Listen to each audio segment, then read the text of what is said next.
Hey, it's Justin back again with Bodacious.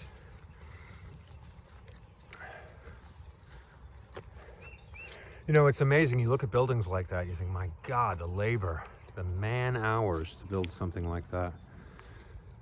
And you wonder how they did it.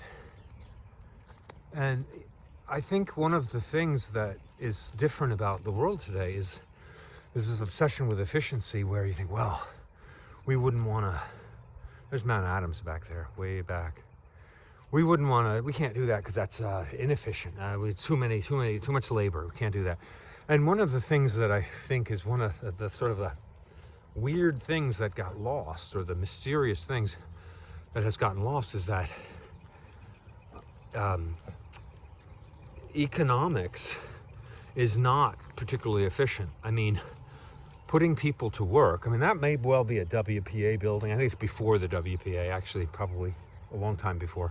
But, you know, the WPA, they just put people to work. And some of the most beautiful architecture in the country is WPA stuff. Bridges and all kinds of lovely things. But they were technically incredibly inefficient because they're very decorative, they're very beautiful, and, you know, there's all this CLC put into them. And there's a tremendous amount of labor went into them. And that's one of these unfortunate things now where there's the Arboretum, world famous.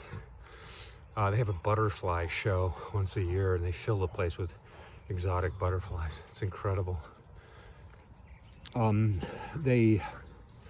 know, there's this whole thing where it's considered evil to be inefficient, where, you know, labor is considered inefficient. So it's like, well, we're not doing any labor. We're not paying anybody for labor. And then you end up with perfect efficiency means everyone's unemployed.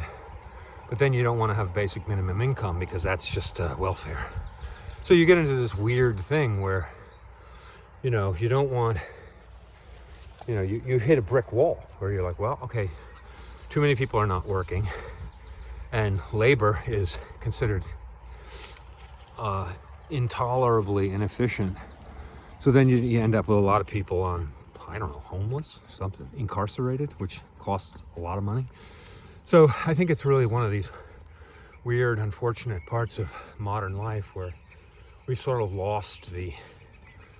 we've lost whatever made the 19th and 20th century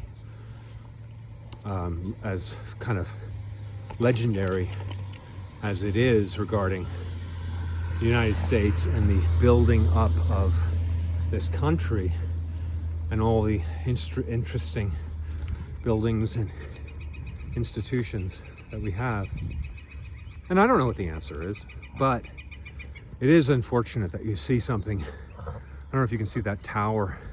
That's related to the pump house as well. That's just how the city got water, but it's the same deal. Incredibly decorative, incredibly ornate. Tremendous labor went into it, I'm sure. Incredible design, materials, all of it brought by ox cart. But now, oh, you can't do that anymore. And it's, I mean, imagine the value of stone and brick when it had to be brought by ox. So, and it's, you know, how did they do it? I don't know. Here's the Ohio River. Here's Kentucky.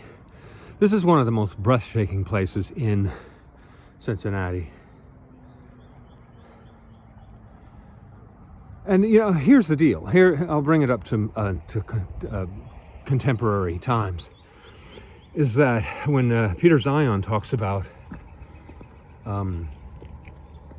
homecoming and all this business about reshoring and how the global supply chain is falling apart and globalism is unraveling, that suggests to me that there will be a renaissance in the United States, or at least there could be, if people could get their head out of their butt and realize that labor and, you know, hours logged, billable hours, it's just there's just no way around it, and you got to pay people to do something. And I suppose, you know, everyone should be a software engineer, and that might be the solution. I don't know if there's that many openings in that field, even though it seems to pay very highly. But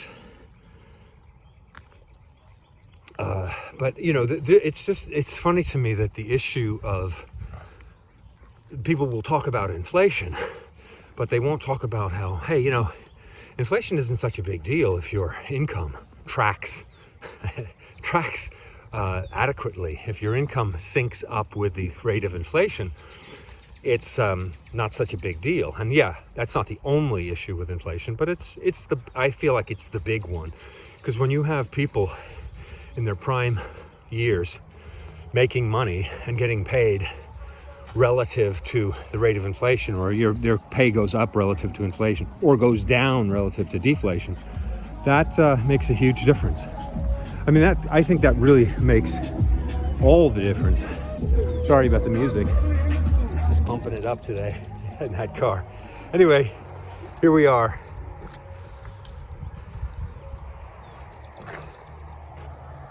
It's Ohio. Sorry, that's Kentucky. Ohio River. Anyway, that's enough for now. Thanks for watching, and we'll catch you in the next one. This has been Justin, the Renegade Realtor. If you want to like and subscribe, I would appreciate it. This is Justin from Coast West Real Estate. Good day.